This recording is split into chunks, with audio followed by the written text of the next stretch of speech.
Welcome back to The Ed Show. Thanks for watching tonight. Well, Republicans say that there is no war on women, yet every time they open their mouths on abortion, on health care, on pay equity, they prove they don't have women's best interests in mind. Indiana Senate candidate Richard Mourdock's remarks on rape should be a real wake-up call to women. His comments should also be a real wake-up call to Republican moderates. If there's any left, right-wing extremists have taken over the party.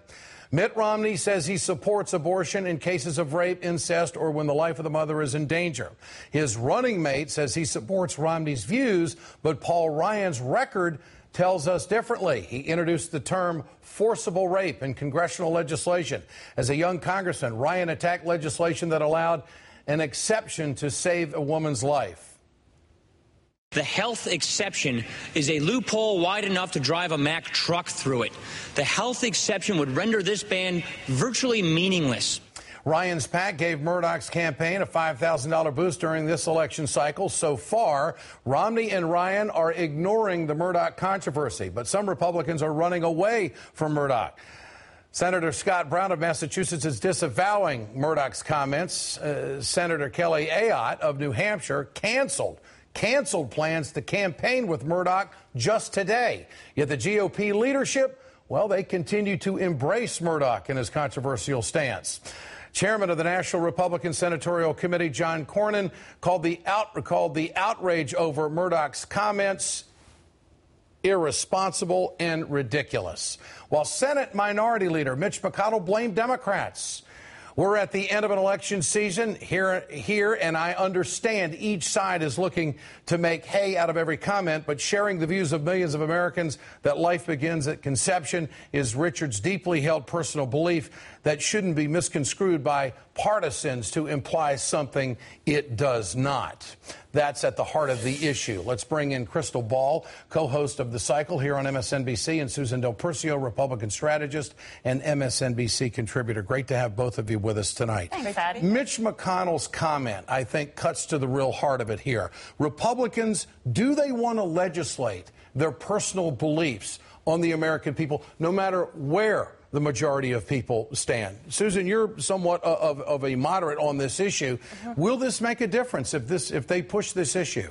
It absolutely will. There has to be room for different opinions within the Republican Party on this issue. There's no doubt about it.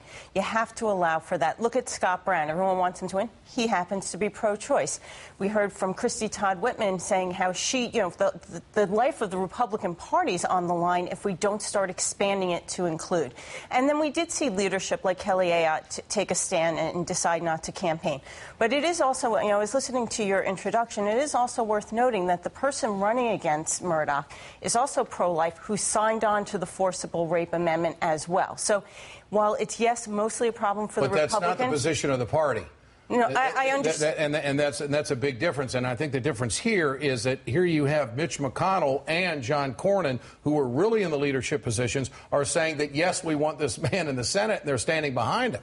Yeah, no, I'm just saying that it did come up in your introduction, and there are people within the Democratic Party who have certain beliefs as well that would be deemed conservative and somewhat extreme, even by their own But party. they want to overturn Roe v. Wade. I mean, they're on the record saying that. The Democratic Party does not want to do that. Crystal, where does this take the election? Well, I think that's absolutely right. And this reminds voters, too, that Romney may well have, if he is president, 1 or 2 Supreme Court nominations. And there is no question that he would nominate Supreme Court justices who were opposed to Roe v. Wade, and that could very well spell the end of Roe v. Wade. You see how deeply uncomfortable women are with how far to the right the Republican Party has moved on this. It is not just Richard Mourdock here. He is not an outlier. Their platform is no abortions, no exceptions, including rape and health of the mother. So they have totally gone off the rails with this issue, and it's already damaged them electorally. What's it do to suburban women?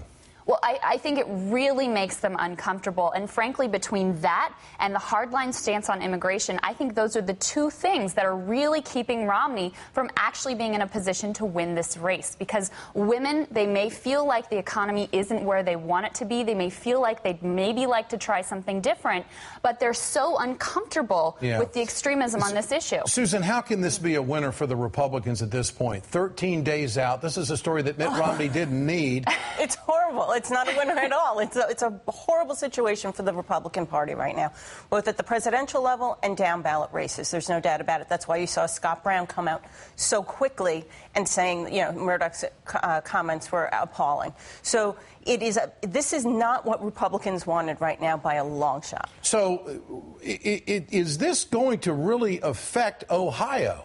I mean, Ohio is, as the whole map breaks down, how is this going to play out? And could it turn a state or a swing state really against Mitt Romney? Well, it depends on how you look at the numbers. I mean, if you believe that the gap's an 8-point gap with Romney and the president, which I think it's probably greater, it's probably in the double digits, will it be the final straw? I don't think so. I don't think that's what's going to cause the election to turn towards Obama. Pretty damaging tape there that Mitt Romney standing up emphatically supporting Mourdock. In fact, he is the only Senate candidate that Romney has done that.